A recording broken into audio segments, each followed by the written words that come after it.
বুধবার দুপুরে তারাতলায় বিপর্যয় ঘটেছিল। তারপর থেকে টানা উদ্ধার কাজ চলছে। আজ শনিবার দুপুর এই মুহূর্তের যে আপডেট, তারাতলাতে ধ্বংসস্তূপে আর কেউ আটকে নেই। তারাতলার বিপর্যয় স্থল ছাড়লো এনডিআরএফ এর টিম। ঘটনাস্থলে কলকাতা পুরসভার ইঞ্জিনিয়াররা রয়েছেন। এবার শুরু হবে ধ্বংসস্তূপ সরানোর কাজ।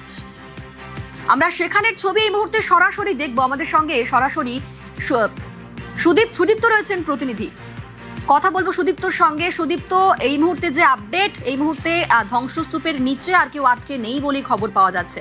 এখন কি হচ্ছে, ঘটনাস্থলের কিরকম ছবি এই মুহূর্তে? সুদীপ্তর সঙ্গে আমরা কথা বলবো, তবে এই মুহূর্তে যোগাযোগ বিচ্ছিন্ন হয়েছে। আপনাদের আরো একবার জানাই, বুধবার থেকে যে উদ্ধার কাজ চলছিল সেই উদ্ধার কাজ আপাতত বন্ধ রাখা হলো, কারণ ধ্বংসস্তূপে আর কেউ আটকে নেই। বিপর্যয় স্থল ছাড়লো এনডিআরএফ এর টিম এবং ঘটনাস্থলে কলকাতা পুরসভার ইঞ্জিনিয়াররা পৌঁছেছেন, যে ছবি আপনারা দেখতে পাচ্ছেন। দুর্ঘটনাস্থল যেখানে, সেখানে পৌঁছে গিয়েছেন পুরসভার ইঞ্জিনিয়াররা। এবার শুরু হবে ধ্বংসস্তূপ সরানোর কাজ।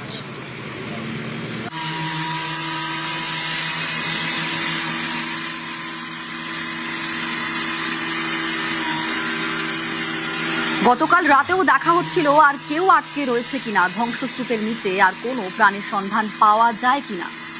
গতকাল রাত পর্যন্ত সেই চেষ্টা চলেছে, তবে যে খবর পাওয়া যাচ্ছে আর কেউ আটকে নেই। এবং এই মুহূর্তের যে আপডেট, তারাতলার বিপর্যয় স্থল ছাড়লো এনডিআরএফ এর টিম। আমাদের সঙ্গে সরাসরি সুদীপ্ত রয়েছেন প্রতিনিধি। সুদীপ্ত, এই মুহূর্তে ঘটনাস্থলের কিরকম ছবি, কি হচ্ছে সেখানে? দেখো, গতকাল রাতের পরেও আজকে সকাল 8টা থেকেও যে ছবিটা দেখা যাচ্ছিল, যে এনডিআরএফ তাদের যে কাজ, অর্থাৎ এখানে কেউ আরও আটকে রয়েছে কিনা সেই বিষয়টা দেখার চেষ্টা করছিলেন, তারা সন্ধান চালাচ্ছিলেন। বিশেষ যে সেন্সর রয়েছে তা দিয়ে দেখার কাজ চলছিল যে কোনোরকম কোনো প্রাণের সন্ধান তারা পাচ্ছেন কিনা।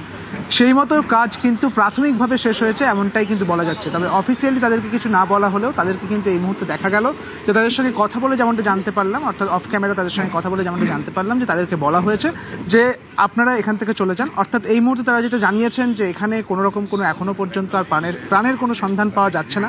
অর্থাৎ এই ধ্বংসস্তূপের মধ্যে এখন আর কেউ যে আটকে পড়ে আছে, তারা জীবিত রয়েছেন এমন কিন্তু কোনো ছবি তাদের কাছে নেই, অর্থাৎ তাদের কাছে কোনো সন্ধানও নেই। এই বিষয়টাকে সামনে রেখেই তারা কিন্তু এই মুহূর্তে ঘটনাস্থল থেকে বেরিয়ে গেল। অর্থাৎ এনডিআরএফ, অর্থাৎ জাতীয় বিপর্যয় মোকাবিলা বাহিনী, তারা যে 24শে জুন থেকে তারা যে কাজ করছিল, সেই কাজ তাদের প্রাথমিক পর্যায়ে শেষ হয়েছে।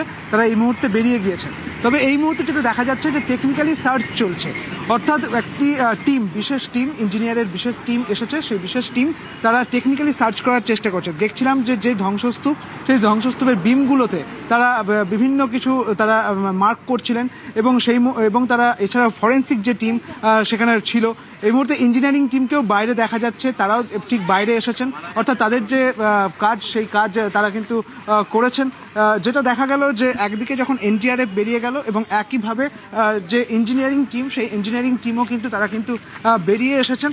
এবং তারা এই মুহূর্তে কি বলছেন একটু কথা বলার চেষ্টা করছি।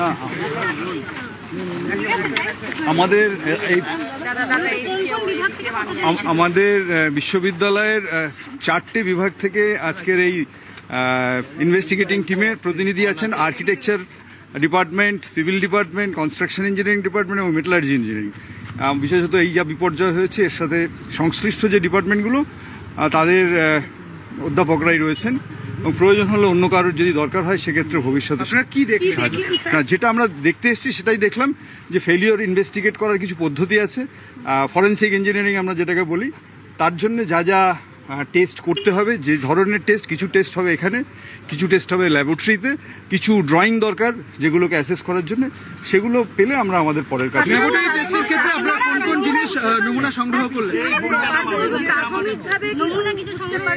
নমুনা সংগ্রহ করার প্রাথমিক পদক্ষেপ আজকের আমরা নিলাম। অর্থাৎ কোন কোন জায়গা থেকে নমুনা পরীক্ষা করা হবে, কোথায় এখানে ইনসিটু টেস্ট হবে, বহু ধরনের টেস্ট এখানে হবে, including soil test, including analysis of the structural design, drawing, detailing, যদি কিছু থেকে থাকে।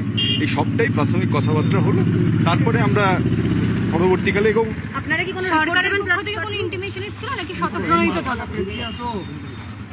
এই অংশটা ও বলে দিতে পারবো। আমরা কলকাতা পুলিশ যে বিশ্ববিদ্যালয়কে অনুরোধ করেছিল, আমরা এর আগেও ইনভেস্টিগেশন করেছিলাম।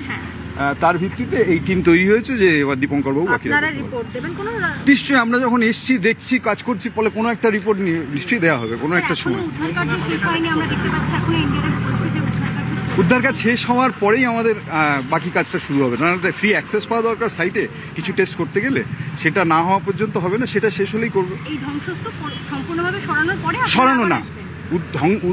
ধ্বংসস্তূপ সরানো আর উদ্ধার কাজ শেষ হওয়ার মধ্যে একটা তফাৎ থাকে, ফলে উদ্ধার কাজ শেষ হওয়ার পরও যে ধ্বংসস্তূপ পড়ে থাকবে সেখানেই আমাদের বেশ কিছু টেস্ট করতে হবে, সেগুলো আমরা করবো। পুরোনো আমার ডিপার্টমেন্ট একটু বলুন। আমাদের হচ্ছে কনস্ট্রাকশন ইঞ্জিনিয়ারিং। আপনারা নমুনা নেবেন নাকি বললাম তো যে উদ্ধার কাজ শেষ হলে পরে এই সাইটটা ফ্রি হলে তখন হচ্ছে আমরা নমুনা নেব বা আমাদের যা টেস্ট করা সেগুলো আমরা করবো।